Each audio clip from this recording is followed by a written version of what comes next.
नमस्कार साथियों, संडे की सुबह 7 बज रहे हैं और मोटिवेशन मंत्रा में एक बार फिर हम साथ हैं मोटिवेट होने के लिए।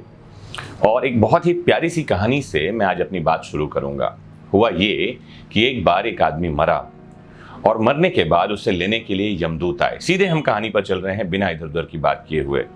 और अगर आपने ठीक से इस बात को समझ लिया, आज की बात को, तो यहीं से इसी क्षण आपका जीवन बदल जाने वाला है। बहुत महत्वपूर्ण कहानी, आप सुनिए। तो कहानी में हुआ ये कि एक बार एक आदमी मरा और उससे लेने के लिए यमदूत आए। जब यमदूत आए तो उनके हाथ में एक बैग था और जब वो उस आदमी से मिले तो पहली बात जो उस आदमी ने कही वो ये कि अभी तो मुझे बहुत काम करना बाकी है, अभी मैं जाने के लिए तैयार नहीं हूँ। जी हाँ दोस्तों, इस बात को ध्यान से समझिए। जब कभी भी अंतिम समय आता है ना, तो बहुत सारे काम छूट गए होते हैं। सबसे पहली बात तो ये कि हम जीवन जी ही नहीं रहे हैं, हम जीवन जीने की तैयारी में लगे हुए हैं और इस तैयारी में ही पूरा समय निकल जाता है। जैसे आपके पास जो कुछ अच्छे कपड़े रखे हुए होंगे, वो कपड़े आपने संभाल रखे होंगे किसी खास दिन पहनने के लिए। क्या पता है वो खास दिन आने भी वाला है कि नहीं? तो वो खास दिन कब है? वो खास दिन जीवन का आज है और अभी है। जीवन को ऐसे जीना है जैसे कि यही पूर्ण समय है, यही जीवन है, यही अंतिम क्षण है। तैयारी करनी है भविष्य के लिए, उसमें प्रॉब्लम नहीं है, लेकिन जीना ऐसे है जैसे यही अंतिम दिन है, यही अंतिम समय है। और जब आप इस तरह से जिएंगे जीवन को, तो जीवन पूर्णता में जीना कहा जाएगा। अदरवाइज हर आदमी जीवन की तैयारी में लगा हुआ है। इस कहानी में एक छोटी सी कहानी और मुझे याद आती है। एक ययाति नाम के राजा हुए और ययाति की कहानी ये कहती है कि जब वो मरने वाले थे, सेम यही कहानी हुई कि यमदूत उनके पास में आए और उन्हें कहा कि आपके जाने का समय है। ययाति बहुत बहुत बहुत पुण्यवान व्यक्ति थे, तो यमदूत ने उनको समय दिया। कहा कि अगर आपका कोई पुत्र, कोई बेटा अगर अपना जीवन बचा हुआ आपको देने को तैयार हो जाए तो हम आपको वो ट्रांसफर कर सकते हैं और आपका जीवन चल सकता है। दोस्तों, बहुत महत्वपूर्ण कहानी। ययाति ने अपने बेटों को बात की। ययाति की उम्र उस समय 80 साल थी और 80 साल का आदमी भी ये कह रहा है कि जीवन में बहुत कुछ देखना बाकी है, भी करना बाकी है। उसका एक 60 साल का बेटा था, उसने भी यही बात कही। एक 55 साल का बेटा था, एक 40 साल का बेटा था, सबने यही बात कही। सबसे छोटा पुत्र ययाति का मात्र 18 वर्ष का था। और जब यमदूत उससे पूछते हैं तो वो लड़का ये कहता है कि मैं अपना बचा हुआ जीवन पिताजी को देने को तैयार हूँ। यमदूत ने पूछा ऐसा क्यों? तो वो कहता है कि जब 80 साल में मेरे पिताजी कुछ नहीं देख पाए, जब 60 साल में, 45 साल में, 50 साल में मेरे भाई कुछ नहीं देख पाए, तो इसका सीधा मतलब है कि इस जीवन में देखने लायक कुछ भी नहीं, ये असार जीवन है। और वो लड़का चल देता है। कहानी कहती है कि जब कभी ययाति का समय पूरा होता है, देवदूत उसके पास आते हैं और यही प्रक्रिया चलती रहती है जब तक वो 1000 साल का नहीं हो जाता। और 1000 साल बाद भी वो यमदूत से यही कह रहा होता है, क्या और किसी तरह से जीवन नहीं बढ़ाया जा सकता? तो ये जीवन एक मृग मरीचिका है, इट इज़ अ मिराज। जो दिखता है वो होता नहीं है और जो होता नहीं है वही तो दिखाई नहीं पड़ता। तो बड़ी समस्या वाली कहानी है। तो यमदूत आए तो उस व्यक्ति ने भी यही कहा कि अभी मेरा जीवन बाकी है। तो ये जो हमारी कहानी का किरदार है, ये भी यही कह रहा है, कहता है कि अभी तो बहुत सारे काम बाकी हैं। यमदूत ने कहा कि जीवन में ऐसा कोई क्षण नहीं आएगा जब सारे काम पूरे हो जाएंगे। तुम्हारा समय पूरा हो चुका है, तुम्हें बहुत समय दे दिया गया था, अब तुम्हें यहाँ से चलना है।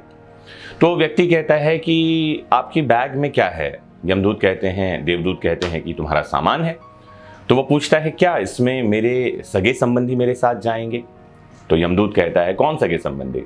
वो कहता है मेरे माता पिता, भाई बहन। तो यमदूत कहते हैं ये इस यात्रा में तुम्हारे सहयात्री थे, तुमको इस दुनिया में मिले और उनसे तुम्हारा बिछड़ाव इसी दुनिया में होगा। मतलब यहीं से बात शुरू हुई और ये बात यहीं खत्म हो जानी है। फिर वो व्यक्ति पूछता है तो क्या ये शरीर, मैं शरीर के साथ जाऊंगा, ये शरीर लेकर चलेंगे?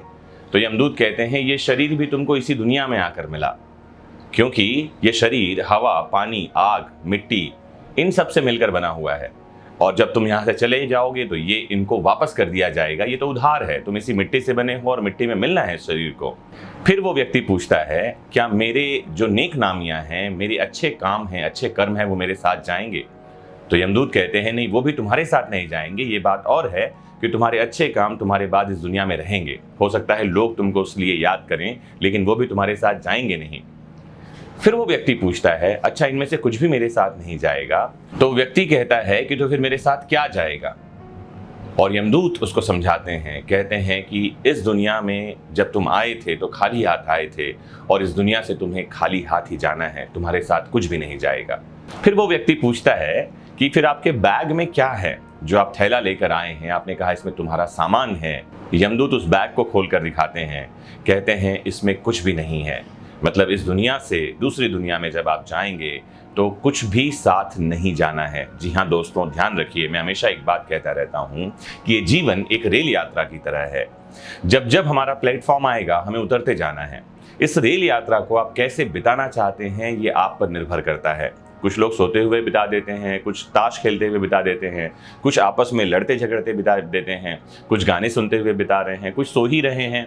ये निर्भर करता है आप पर कि आप इस रेल यात्रा को कितना यादगार बनाना चाहते हैं। कहा भी है नज़ीर साहब ने कि तू कुछ इस तरह से चल ए नज़ीर कारवां के साथ, तो कुछ इस तरह से चल ए नज़ीर कारवां के साथ कि जब तू न चल सके तो तेरी दास्तां चले। नेक नामियां करते रहिए, मुस्कुराते रहिए, जीवन को सुखी रखिए और ध्यान रखिए कि सब कुछ क्षणिक है। जी हाँ, यही क्षण जीवन है, ये आज का मोमेंट ही जीवन है। यहाँ जीना है, यहाँ रहना है। जो बीत गया उसे भूल जाना है और जो आने वाला है उसकी चिंता नहीं करनी है। ध्यान रखिए, जैसे ही प्लेटफॉर्म आएगा उतर जाना है, इससे कोई फर्क नहीं पड़ता। आप फर्स्ट क्लास में बैठे हैं, आप सेकेंड क्लास में बैठे हैं, रिजर्वेशन है या नहीं है, सबको समान प्लेटफॉर्म पे उतरना है। तो उस दिन का भी इंतजार नहीं करना है, यात्रा को यादगार बनाना है और ये भी याद रखना है कि पल दो पल का साथ हमारा, पल दो पल के याराने हैं, इस मंजिल पर मिलने वाले उस मंजिल पर खो जाने हैं। तो जब तक साथ है तब तक मजे में बने रहिए और जब तक हैं इस दुनिया में मुस्कुराते रहिए, जब तक दांत सलामत हैं। और एक काम करते रहिए, जुड़े रहिए आपके फेवरेट प्लेटफॉर्म वैदिक शिक्षा से।